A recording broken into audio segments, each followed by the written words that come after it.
Well, let's try and put this talk into action, and let's go for a walk, and I can show you what I'm talking about on the streets. So,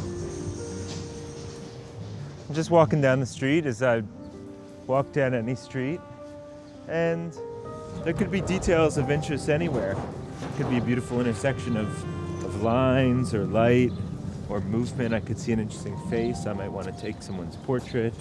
Maybe there's just something on the ground that's interesting to take a look at. You know, sometimes it's details as simple as what's written on some wet concrete. So right now it's the middle of the day and the light's a little flat. I mean, you can see that the surfaces all are kind of reflecting the light in almost the same manner. So there's not so much subtlety. I tend to prefer shooting in the late afternoon, early evening, when the sun starts going down and there's like both a softness to the light and a simultaneous sharpness to the light. We don't have that luxury now, but photography is also all about kind of adapting to the circumstances in front of you. You can't always decide when and where it is you're shooting, so you have to try and remain mindful and nimble all the time.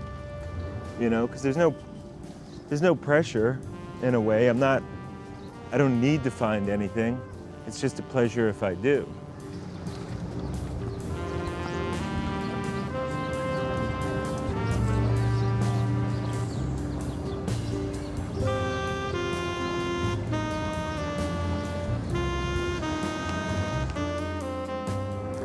You know, I like this, something as simple as this stump, right? A bleached white stump of a cut down tree, half coming out of the dirt with a plant growing on it and kind of scattering of rocks. Like, in and of itself right now, it's not a particularly good picture. But it's one of those things that, especially if it's in my neighborhood, I might file away that, hey, maybe if I come back here at a different hour when the light's different, I might want to revisit this spot, see how it looks then. Over time, the distance between your eyes observing something and how it looks in a photograph, they come closer to one another. At first they start far apart. Your vision of things in the photograph oftentimes aren't aligned, but the more experience and practice you get, the closer they come together.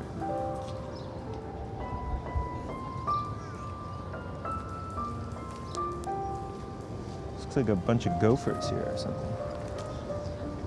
And you know, I can't really say why I'm attracted to a stump like this other than, you know, I find it interesting and kind of beautiful for, you know, reasons that are hard to define. I mean, I think that's the nature of beauty in general. It's like,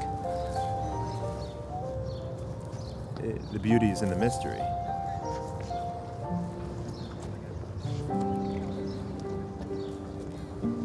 I think when I talk about the mystical in photography, I'm talking about things that can't be explained, that can't be anticipated, that just are. Like, the mystical is the undefinable quality of photography that at its best makes it great. And that's what makes photography in some ways so profound, that you can take the same things and they're just going to be a picture of that thing 999 times out of 1,000. But maybe on the 1,000th time, it's going to be something else. It's going to transcend. It's going to have a beauty that's more than the sum of its parts. That's the mysticism of photography. The rational parts of photography are the steps you need to take to allow the mystical to take hold.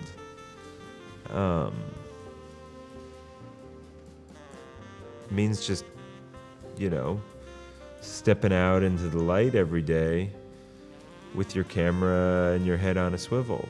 You know, you let just the experience of kind of looking and walking take hold. You know, that in a way, those are the rational things. The act, or how you hold your camera, in the hopes that when the moment of beauty occurs, as it always does, if you're looking for it, that you're there and ready to capture it.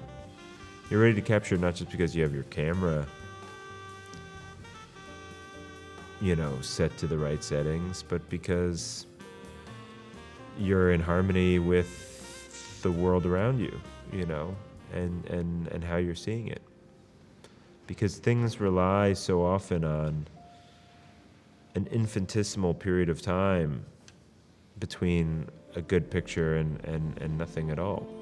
So, you better be paying close attention, or you're going to miss it.